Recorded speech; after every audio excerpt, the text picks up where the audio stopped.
In typical Torah fashion, it introduces and perhaps even teases us about things which are familiar, but perhaps not as familiar as we think. So, as the Parsha opens, we are told about the death of Sarah, and then the text says, Vayavo Avraham lispod l'Sarah v'livkota, which our translation renders, Abraham proceeded to mourn for Sarah and to bewail her. So the question is, what do those two terms mean, and what do they translate into contemporary experience? I will just tell you that the word lispod is the same root that gives us the modern Hebrew word hesped. And not just modern, but modern, it's about 2,000 years. The hesped, which means eulogy. So the question is, do we read the term lispod through the prism of that? And Abraham came to speak words of praise about his wife, to talk about her life journey, to try to encapsulate the essence of her life in that moment. And the second term, livkota, to bewail. Right? Livkot is usually the word we use for cry. Right? It's though it might have had a slightly different connotation in the ancient world, where it was customary when someone passed to hire keeners. You're going, okay, how many of you know what a keener is? 3.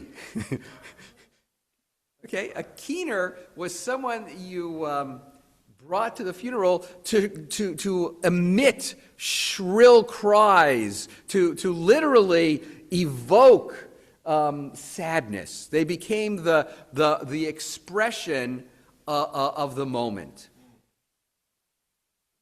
So something we don't do.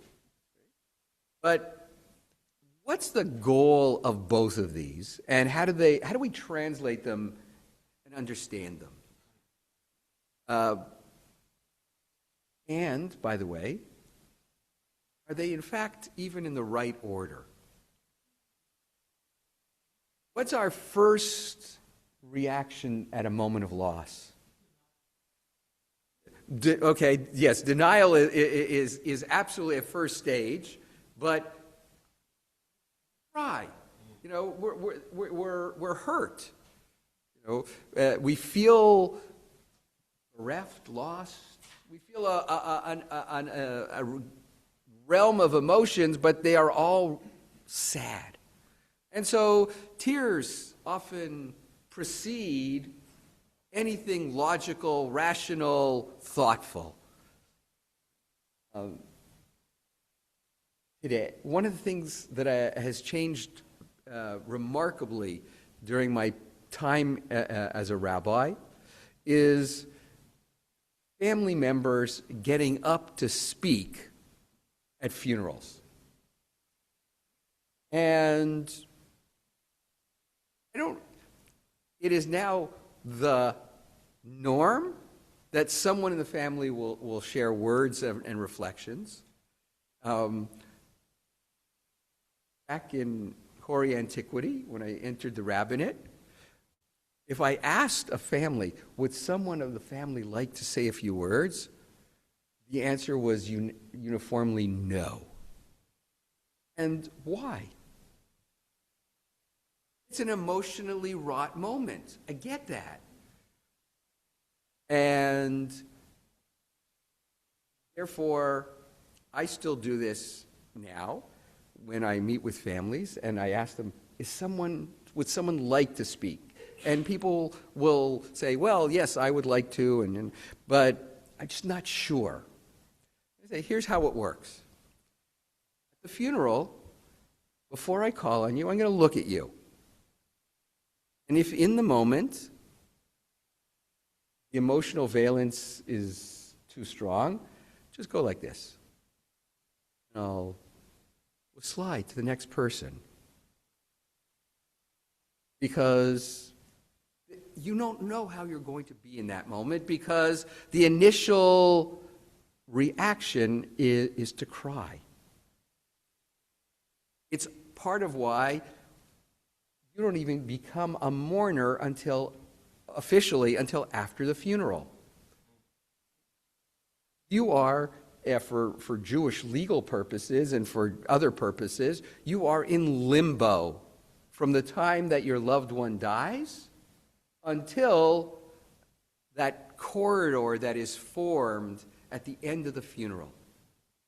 That marks your transition from limbo into being a mourner. And limbo exempts you from doing the things that you normally would do or be expected to do, and it gives you the space to be able to do what Avraham does in our Parsha, which is to make the arrangements. Anybody who has had to do this knows that sometimes it can be kind of challenging, and perhaps increasingly so, because what is the one thing Avraham doesn't have to worry about? Sorry? Money. Well, yeah, that too. Because, yes, funerals can be a little pricey. But no, I was thinking about the fact that what's one of the logistical nightmares that people have to deal with today? Getting everyone to the funeral. People live kind of all over the place. People have family that can be on separate parts of the continent, on different sides of the world. And how do I get people here? And then, every once in a while, the world throws an even greater curveball at us. And I don't want to, use them too much as an example, but the family that recently suffered loss in the congregation, the person's father died during COVID. And he's going like, okay, so this is what a funeral looks like, right, Rabbi? And I'm going like, only during COVID. No, but it's like, he doesn't remember his grandparents' funerals, and he's blessed enough to not having gone to a whole lot of Jewish funerals over the years. And so, isn't that what it looks like? And I'm going like, no, it looks nothing like that. And part of him is going, then I have no idea what's going to happen. And part of him was going, oh, that's good. But in the time that we're together, I see livkota. I see the tears. I see the emotion. And the other part, the mourning, is the more logical part. That's when I can tell a story, share an anecdote, reflect on the person. So, why does the Torah put it in this order?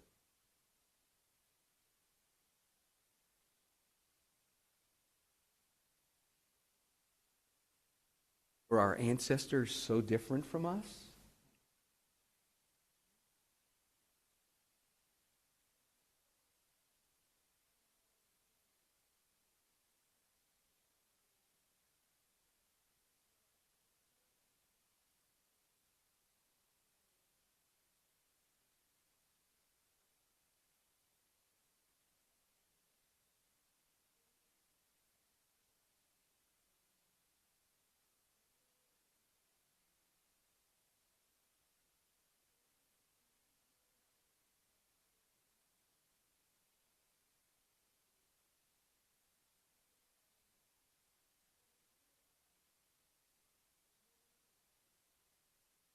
Perhaps, though intriguingly, the first person about whom we are told that they are dying of malady is actually Isaac.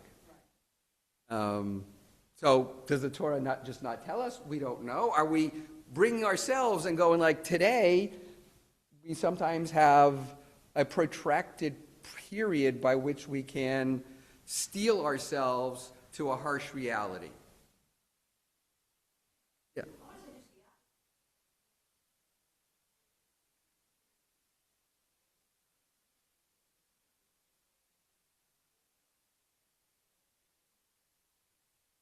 Okay, so the necessity of the funeral and its related parts occupy us in the moment, but the sense of mourning is in fact a perpetual one or an ongoing one. When you think about it, what do we do after? Right? You have Shiva, and then you have Shloshim. A week of sort of intense mourning. And then Shloshim, you're sort of feeling your way back into the world. And then if you're mourning the loss of a parent, you're saying Kaddish for 11 months. Because it doesn't just end. And what happens? Okay, so you get to 11 months, less a day, and you get to your last Kaddish, and what do you do a month later? Yahrzeit. That becomes an annualized moment. In addition to the 4 times we say Yizkor during the year.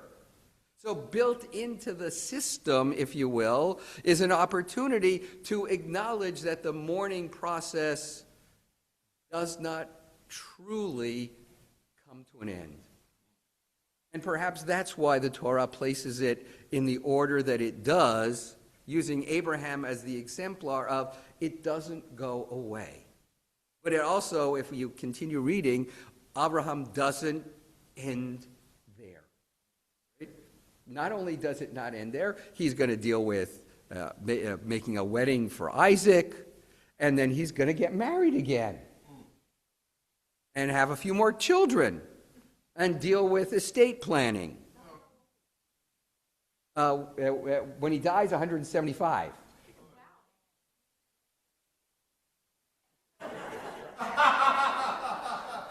Yeah. Well, they did live a slightly more natural, holistic life.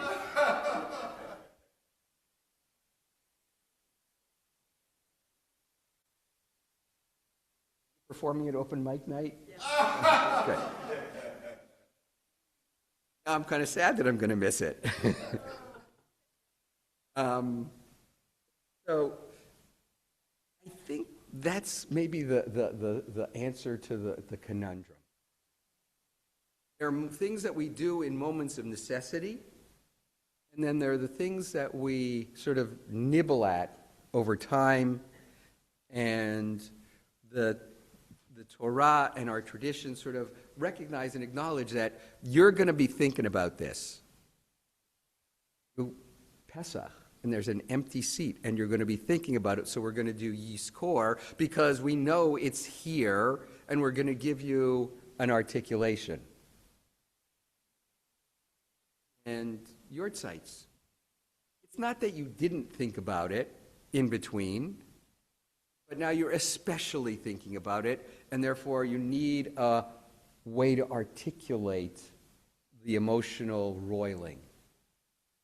And that will be